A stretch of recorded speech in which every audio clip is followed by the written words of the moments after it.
the meeting to order, the August Parks and Recreation Advisory Board meeting. We'll start with the Pledge of Allegiance, so rise and join me, please. I pledge allegiance to the flag of the United States of America and to the republic for which it stands, one nation, under God, indivisible, with liberty and justice for all.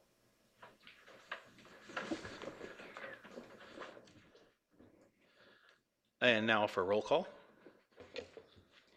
Ed Heil. Here, present. Jason Keogh. Here. Rick Knotts. Ashley Pasquale. Robert Smith. Here. Chuck Vaughn. Here. Mark Zeef.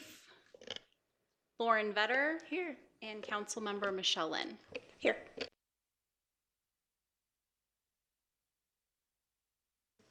All right, that takes us to section 4 in the agenda. This is call to the public. Anyone from the public that has something you'd like to discuss with the board, here's your opportunity. We remind you that if we're going to discuss something, if you want to discuss something that's in the agenda, to ask until we, or to wait until we get to that point. Ms. Van Roy's going to come up, it looks like.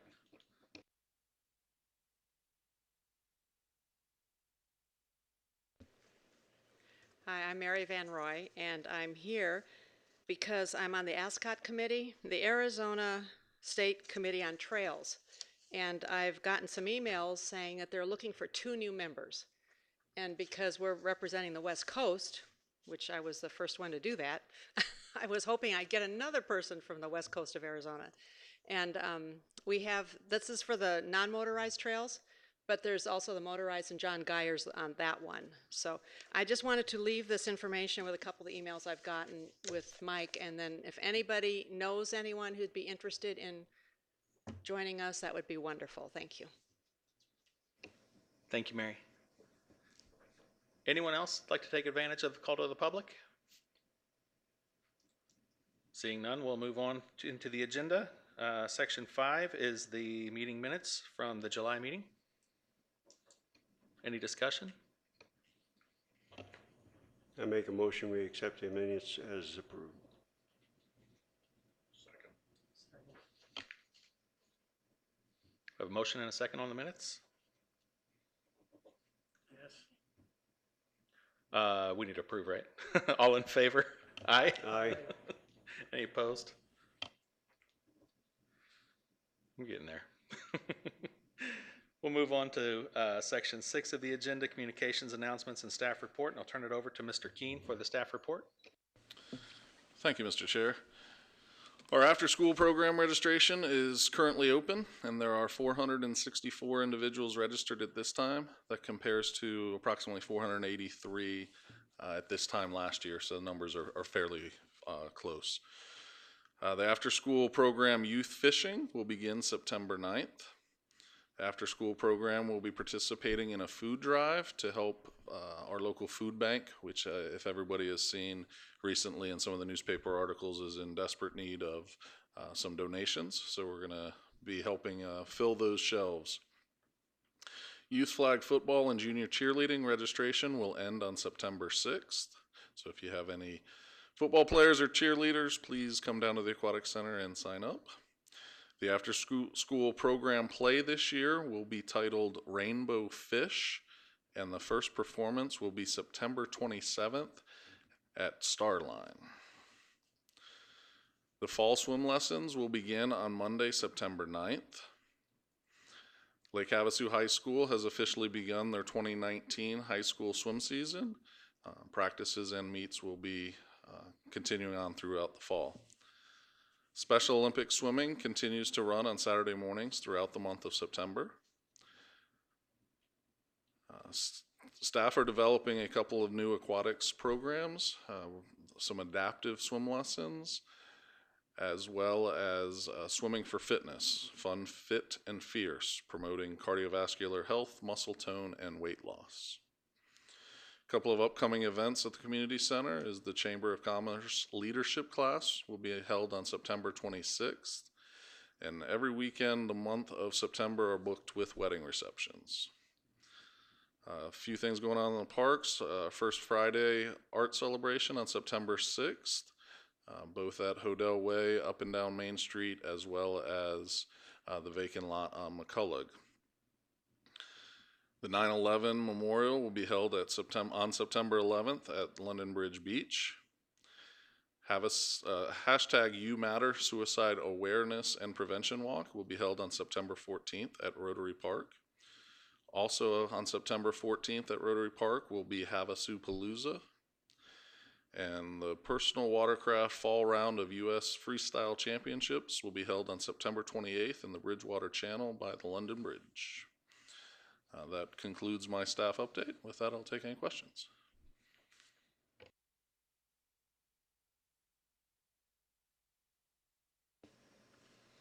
Mike, Go ahead, Mr. Mr. Vaughn. Chairman. The freestyles, is that actually in the channel? Do they shut the channel down for that? Yes, they in between competitors, they'll have some boats that'll stop the traffic, and in between competitors, they'll allow some traffic to flow through.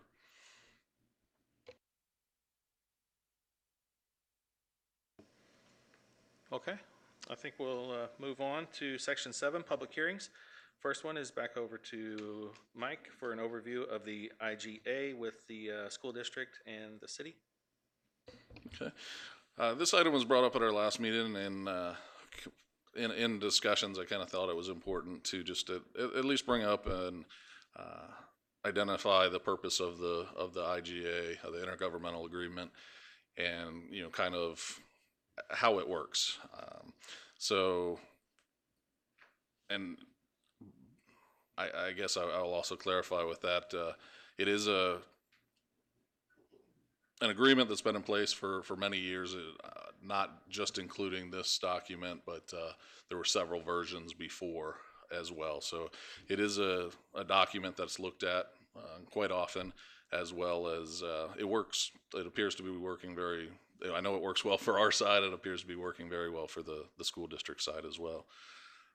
This intergovernmental agreement between Lake Havasu Unified School District and Lake Havasu City for the joint use of publicly owned facilities and equipment was brought up at the last meeting. I just wanted to do an overview of the agreement to help the board and the public understand its purpose and how it works.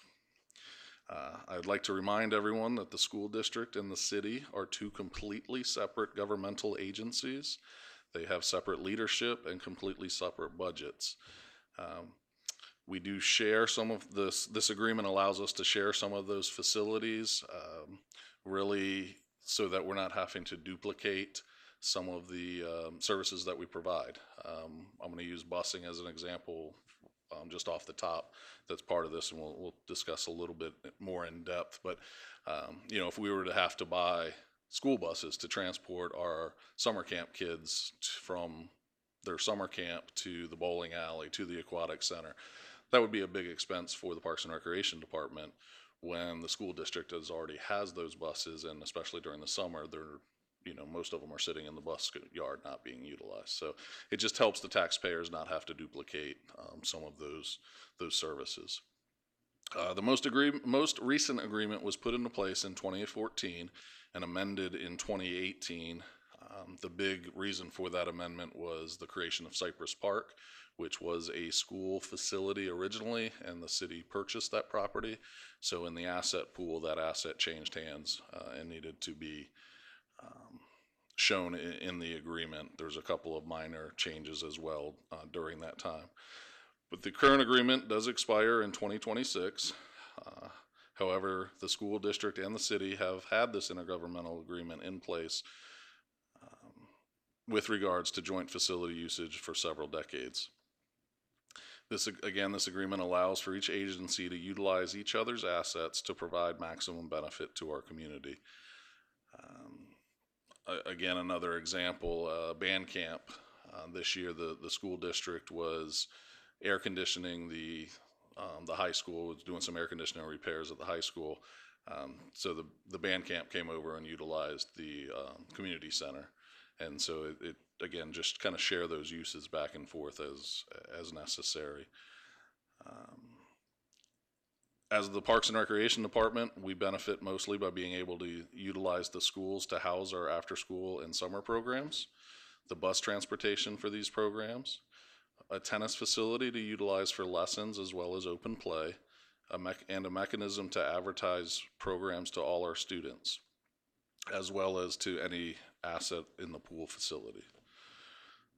The school district, their main benefits by this is the city providing water to all district facilities, the city maintaining the detached restroom facilities at the elementary schools, shared cost of the tennis facility, as well as their access to any of the asset pool facilities. So again, this agreement works very well for both sides. It works extremely well for us. Again, I don't know where we'd put 600 kids in the summer. We don't have those types of facilities in the Parks and Recreation repertoire or inventory to be able to house those. So again, being able to utilize those schools is a huge asset for us, as well as we discussed being able to bus, and there are some limitations there, or some advantages there of even being able to go to a certain number of out-of-town trips where the school district will pay for the buses to allow us to take the kids out of town as well. So again, that's just kind of a basic overview of what that agreement looks like. And with that, I'll take any questions.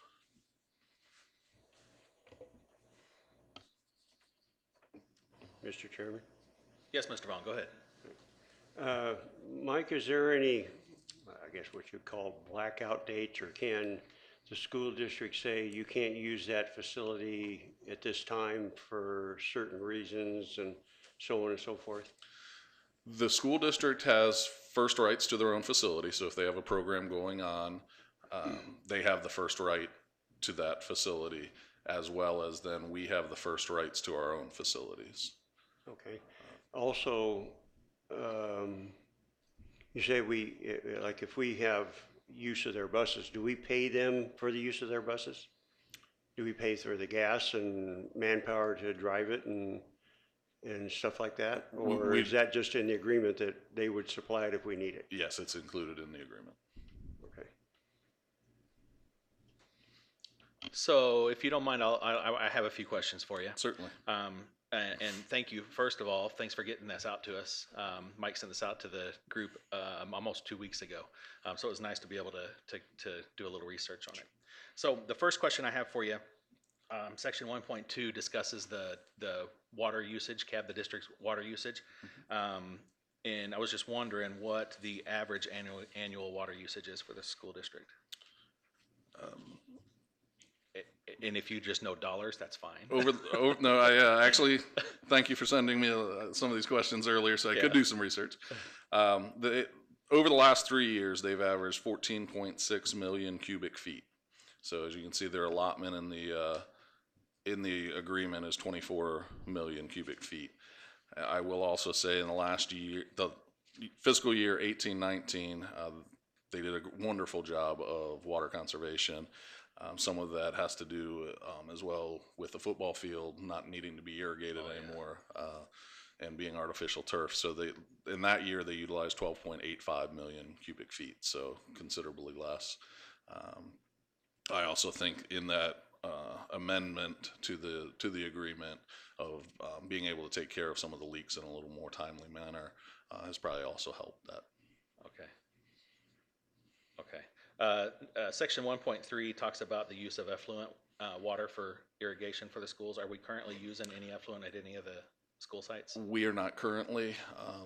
As the effluent becomes more available, there are certain schools that would make sense that will be on the line, on the path, and so we would have that option as we continue to grow that utilization of the effluent. Okay. In section 2.1b, it mentions all. So section 2.1a mentions all the city asset pool items, and section B lists all the district asset pool items. And it looks like section B, when it calls out outdoor space, it says all outdoor athletic fields. And I'm wondering if the open playground areas were intentionally not included in this. I don't believe so. I would lump them in that 2.1B as multi-purpose. It's kind of referring more to classroom space, but we do utilize their, the playgrounds, for after school as well as for the summer programs, the playgrounds, just the outdoor field space in general. Okay, So I don't believe it was intentionally not called out. okay. Section 2.2A, you mentioned the detached restrooms. Why does the city maintain those? We maintain them. Back in the day, those fields were utilized a little bit more by our user groups, and therefore it made a little bit more sense that we would be the ones maintaining them. So, I mean, does that include like regular housekeeping, like janitorial for those restrooms? Yes, it does. Even during the school year? Okay. Yeah, they're not utilized a ton, so the janitorial end is fairly minimal. Okay. Okay. Section 2.3. And maybe I misread this, but it talked about that the city manages that space for leasing, like for special events. Is that the case for even the school district?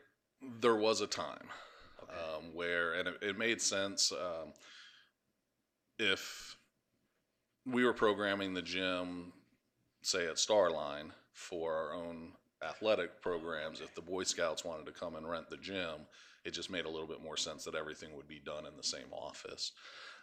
That is fading and is going more back towards, and extremely towards, the school district does Okay. their own scheduling and leasing of those. I could see that might Spaces. get kind of challenging during like basketball season. Yes. And, yeah. Okay. Okay. I have three more questions. Section 3.1 talks about the maintenance yard, 900 London Bridge Road, and the school district. At some point, did they have space there, or did they own it and it went to the city? That space used to be where the buses parked. That Okay. was the transportation facility. Then they moved out of that and into their current location. Okay.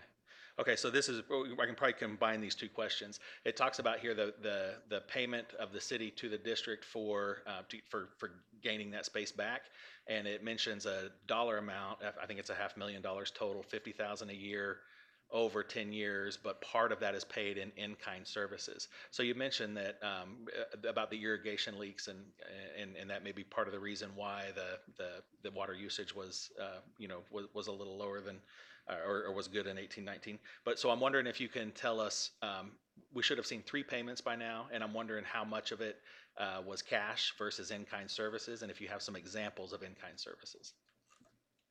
I don't have any numbers as far as what the percentages of those payments were. That doesn't really fall into our Parks and Recreation. So I'm not exactly sure on that. But a couple examples could be, we have one this year, is actually the tennis courts. As we're resurfacing those courts, the city's going to go ahead and pay the full amount and use half of that as an in-kind Oh, service. okay. So that'll be one of those in-kind services that offsets this. Correct. Okay. That'll help offset that. Okay. It could be something simple as, there's a pothole in the high school parking lot, and, hey, could you guys come and patch it? You're right up the street. Those things could be also utilized for Okay. in-kind. Okay, that makes sense. All right, that knocks me down to one question left. And this one may be a little off topic, but section 4.1 talks about lighting and specifically calls out the Daytona property. And I don't think that one was covered in the addendum, or either the amendment. But is there a similar IGA with ASU? So the Daytona property really is Cypress. What we know now is Cypress Park. Okay. The ASU fields we do use quite a bit, and so there is an interesting dynamic there, is the fact that ASU is owned by the school district, and so they have a lease and an IGA, ASU through to the school district, and then we have an MOU, memorandum of understanding, with all 3 of them that we would be able to utilize those fields as well. So it gets a little bit more complicated, but it's pretty close to the same agreement where we're able to utilize those fields. Okay, those are all my questions. Any other questions from members of the board?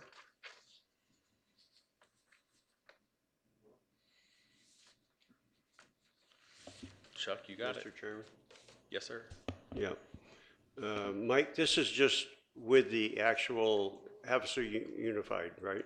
Correct. It's not with the charter school or anybody else? No, sir. Okay. So any of the programs that we supply, any of the other, any kids can utilize it, right? Can you elaborate on that a little bit? Yeah, in other words, if we have like Teen Break or whatever this Parks and Rec supplies and goes to the regular school districts, buildings that we utilize in that, but any of the other kids in the city, even if they don't go to Havasu Unified, I got LA on my mind. Oh, can participate in our program? Certainly. Right, right. Yes, yes, most definitely. Right. There was another question I was gonna ask you, what was it? Oh, on the water part, didn't the school district, and I don't remember for sure, because it's been a few years, go into redo a bunch of their restrooms and put like low flow, water conservative type toilets and urinals and everything like that in? Yes, they've been working very hard at being good stewards of our water. Right. So they're saving us money. Yes, exactly. Basically. Yes. So, okay. Thank you, sir. Any other questions from the board? This is a public hearing item. Are there any questions or comments from those in attendance? Seeing none, we'll go ahead and move on to 7.2. That's a review of the 2019 to 2024 CIP Parks and Rec projects. Again, just kind of a quick review of the 3 projects that are in the CIP plan for 2020 to 2024.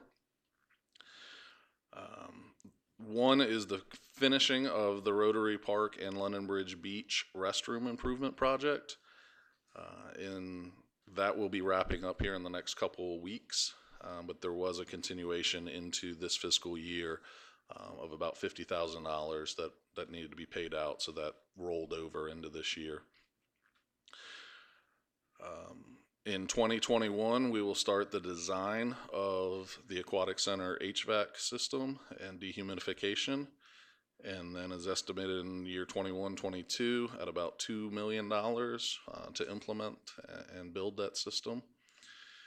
And then, oh, I forgot one, I'm sorry, and a very important one. This year, 2019 and 2020, the pickleball project is about adding 8 additional pickleball courts up at Dick Samp, and that's roughly about $714,000. And that project, we have a design kickoff meeting actually tomorrow, so it will start to the design work anyway will be started. And while many of our pickleball players are out of town for the summer, I have talked with them and continued communication with them of some of their ideas of what they would really like to see up there and anything different from the original 4 courts that were built. So that kind of is a summary of the 2020 to 2024 capital improvement plan for the Parks and Recreation Department. With that, I'll take any questions. Thank you, sir. Any questions from the board? Mr. Chairman. Yes, Mr. Baum. You said that the Rotary Park thing, is that the one where they're putting larger sewer lines in and so like that to make the restrooms more accessible or more capable of handling the overflow, the large amount of people when they have events there? That is correct. Okay. It's not adding anything to the restrooms themselves? We did add one additional restroom facility at Rotary Park next to the snack bar. And there are another set of restrooms on London Bridge Beach that were added behind the 4 that face the channel. If you walk around towards the back of those restrooms now, there is another place where you can go in, and there's I believe 3 additional stalls on each side. Okay. The other question I have is, why are they waiting so long to, you said they're going to design the HVAC system. Do we just didn't get the money this year to start the design for the HVAC system?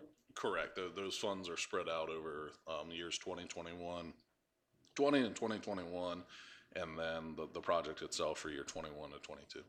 That's when they're planning on putting it in. Correct. All right, so they have to suffer another couple of years, basically. Yes. What was the third one? What was the third project? Oh, the pickleball. They're not going off. Are these pickleball courts? I haven't been up to Dick Stamp, but the pickleball courts they're kind of like next to each other, correct? Right now, the 4 that are up there. Correct. It's 2 and 2, so there would be 2. Are they like here's a court, here's a court, here's a court, here's a court, or are they like there's 2 courts here and there's 2 courts here? Yeah, there'd be 2 courts, say north-south, 2 right underneath them. They're not linear. Right underneath them. Okay. Correct. So the north side of the second set would be on the south side of the first set, basically. They're set up kind of like a quad, so Yeah. like you Okay. kind of fit all 4 of them on a basketball court, if you can imagine that. Okay, so these other ones that are going to be put in, they're actually putting 8 more courts in, Correct. and they can't go off now the design of the actual court itself should be standard. Correct. That And part is That part should be done. It's just where you want to place them in the right, and then thing. grading plans, irrigation plans. Right. Yes, but the design of the court itself, yes, is very simple. Right. Okay. Basic design. Yeah, because it's just concrete work and that. So. Correct. But and then they'll take an advantage, or because they still have 4 more courts that they said that they would put in eventually. Correct. 16. The master plan shows 16. The master courts. plan should show all of that Correct. in the whole thing. Okay. Yeah. Are they putting any? I know I heard something about improvements. Something about improvements the city was going to do at Dick Stamp. Is that the parking lots and stuff that they're going to have to put in for this? Yes, in order to grow anything at Dick Stamp, we do need to increase the amount of parking. It's very tight as it is. So yes, we will be adding additional parking lot to this project. Okay. Are they going to put any, the 4 courts they have there now, are there any cabanas or anything up around it? There are 2 shade structures that the Pickleball Association did purchase, and we assembled on that site. So we'll be looking at where exactly the dollars fall, but those would be things that we would definitely be shade structures, anything of those types of improvements. Right. We want to get the courts built first and make sure we have the funds to do that. But we will be adding, add alternates for those projects as well, to be able to supply that shade structures and lighting and things like that. If the money is there, obviously we'll go ahead and do it. If it's not, then those are things that we can consider in the future. Right. As this thing grows, are they looking at, in the master plan, is there like a walking path around this area to utilize, like if people want to exercise up there too? Yes, there is in the master plan. There is. Okay. And in the master plan, have they got plans for restrooms and? Yes, there's currently 1 set of restrooms up there, and the master plan does call for another set on the far side of the pickleball courts. Okay, so a set means 1 woman, 1 man? That is what's currently there. The growth, I believe, would include more than just one each. Like, one man, one woman, but like two stalls or something like that in each. type Correct. thing, right? So they already got the sewer set up, you know, how they want to do this, all the sewer and everything, they've got that all figured out too. Yeah, that'll be part of that design, yeah. Okay. All right. It sounds like they're well ahead of the game. Thank you, Mr. Vaughn. Any other questions or comments from the board? This is a public hearing item. Any questions or comments from the members of the public who are in attendance? All right. Thanks, Mr. Keene, for sharing that with me. Kind of interesting to see the operations part attached to all of this budget. Interesting and scary in some of them, how much air conditioning is going to cost a year. But we'll move on to 7.3, which is discussion and possible recommendation of 2020 proposed fee schedule. So a little bit of a recap here. Every year about this time, we get sent our fee schedules and the recommendations from finance on where that fees, what they believe the fees should do. We take a look at them, either agree with them or make a recommendation for them to be higher or lower. Then those recommendations go to council, and council looks at them and determines whether or not those fees should be changed or not changed. One thing that a few years ago the city started doing, which I really like, is being able to attach those percentages of increase to an actual number. And they use the consumer product index for that. So the growth of that index is really the number that the city is utilizing to look to see if they should increase their fees. So for this year, that number was 1.9%. So the fees that you see here, the proposed fees to be effective January 1st, 2020, you'll see a 1.9% increase. Now, some of them don't show a change at all, and that is because if it doesn't reach to the dollar point, they wait, just so that we're not charging 52 cents for something, or it's a little bit easier on the collection of cash. So currently, again, I really like being able to tie that to a number.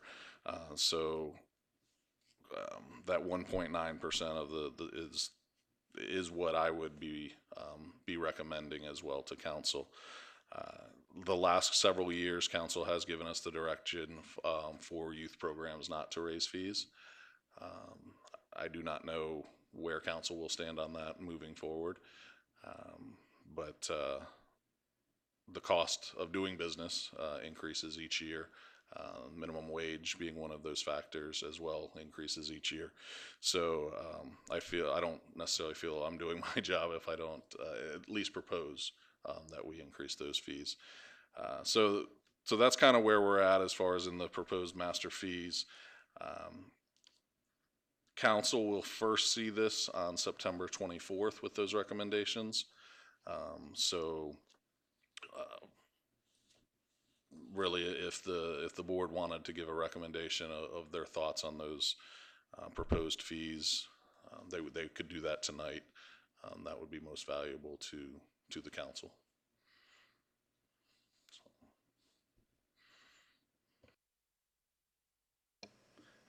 Any questions from the board?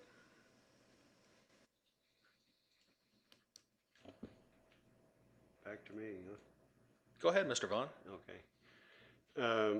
Mike, you said that the month of September, I think you said that is it the hall in the aquatic center that's booked up every Saturday for wedding receptions and that?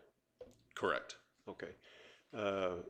Do they ever look at, I know you said it's the consumer price index, but do they look at what we charge for the use of that hall and everything compared to what private facilities like London Bridge Resort or any place else that would have a hall would charge? We do. Several of our fees are based off of market rates. So as opposed to just arbitrarily picking that fee, we do look at what the market bears. We do try to be a little less expensive than some of the resorts, to be a little bit more affordable to the general community. Can you tell me which fees would go up the most?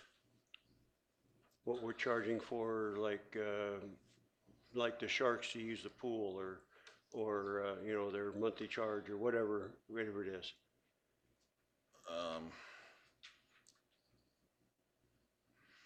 Yeah, I'm just looking through here. Again, it's a percentage, so whoever's paying the most now, that fee would increase the most. But And I'm an even guy. To me, 1.9%, I would have said 2. You know, I'm just kind of like keep things equal. Sure. Yeah, so, Mr. Vaughn, Yes.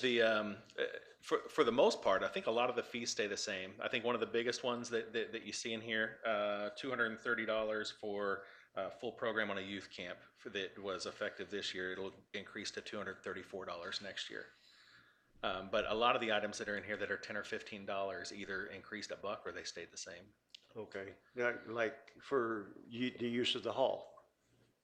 If we're like originally said, do they charge by the hour on that, or is it just a flat fee for so many hours? There's a 4-hour reservation block or an 8-hour reservation block. Okay. Well, that is a good question, because those fees aren't in here. That's not part of what we're looking at, or? Oh, those fees That one is gets a lot more complicated. The spreadsheet's quite a bit bigger, but again, yes, the fee, the general principle is that those would increase the 1.9% as well. Okay. So But the recommendation you're looking for tonight is based on the fee schedule that we have in front of us, and I think this came out a couple of weeks ago too. So members of the board, you got the hard copy here, and you probably have an email at home that has this information in it as well. Okay, so it's just there. Now, if we are we going to approve this at the 1.9% tonight, or? You could make a recommendation of you would like to stick, that you recommend and that fee change, or you could recommend that we do not change any of our fees. Okay. You could recommend an arbitrary number thrown out there as well, that you would like to see the fees increased by 10%. And then we'll pass that information along to council as they receive this information at their September 24th meeting. Yeah, you've heard of if I said 10%, they'd run me out on a rail. But I can see that. But say we recommend the 1.9%, can the city council override that? Certainly. Okay. They have the final judge of that. Right. Because I've been to several council meetings when that's all been brought up, and sometimes there's a lot of back and forth on that. And just so the board is aware, I have recommended every year that we raise our fees, and it does not hurt my feelings when council says no. We'll keep the fees where they're at. Yeah, I realize, and if they do that, then if they override the fee, to my thinking, they should put our operations budget a little higher. Then we wouldn't have to raise the fees. So that's what I would think it would do. Anyway, that's all I have. Thank you, sir. Any other questions or comments from the board? This is also part of the public hearing. Any questions or comments from members of the audience? I don't see any. So the recommendation, do we need to vote on this, or do you just need a recommendation from the board? If there were to be a recommendation proposed, then we would need a second and a vote on it. Okay. I make a recommendation that we vote on the 1.9% increase. Make a motion. Okay. Board Member Vaughn made a motion, and Mr. Howe seconded it. All in favor? Aye. Any opposed? Thank you. I will pass that recommendation along with my own to council. All right, that takes us to section 8, future discussion items. Don't be shy. Anyone want to hear about anything in the upcoming meetings?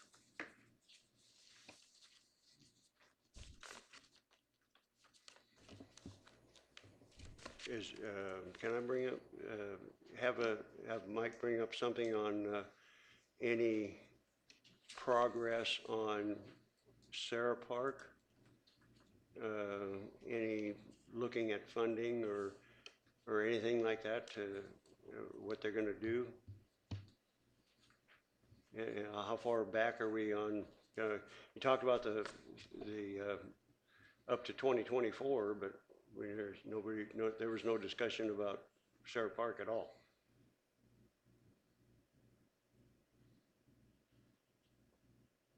Update on what we're doing with Sarah Park? Yeah, Sarah Park on any discussion on, because I know they were going to do it in 2 parts, and they were talked about looking at some engineering or designing or whatever they're going to do. Any kind of updates on that? So maybe a more holistic Sarah Park update. In the last year and a half, we've heard a lot of things about Sarah Park. So maybe just current status of Parks and Rec stuff at Sarah Park. So we would need a second. I think you guys have it. I just need to hear it. I'll second it. Okay. Yeah. Okay.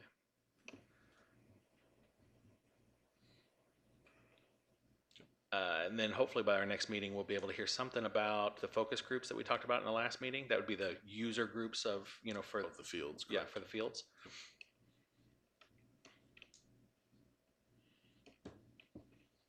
Anything else? Anyone? All right. That brings us to future meetings, number 9. And I'm going to steal a little bit of Lexi's thunder here. September 23rd, I will actually be in Baltimore at the National Parks and Recreation Association's conference. So we need to do something different with that meeting. I was not able to determine availability of this room either the week before or the week after, but that date will not work for myself. So, and we can leave that open if you want to email discussion as well. Let me ask Councilmember Lynn, is there something going on in City Council that we ought to hear about, in September? Do you see a reason that we couldn't postpone our next meeting? No, I think you can postpone it. I don't see anything coming out ahead of time. Okay. Anyone opposed to canceling the September meeting and meeting again at the end of October? All right. Do we need a motion for that? Yeah. Okay. All right, so we're not going to meet on September 23rd. What about October? So then your next meeting would be scheduled for October 28th. Okay. Sounds good to me. Any other questions or comments? Hearing none, we'll adjourn.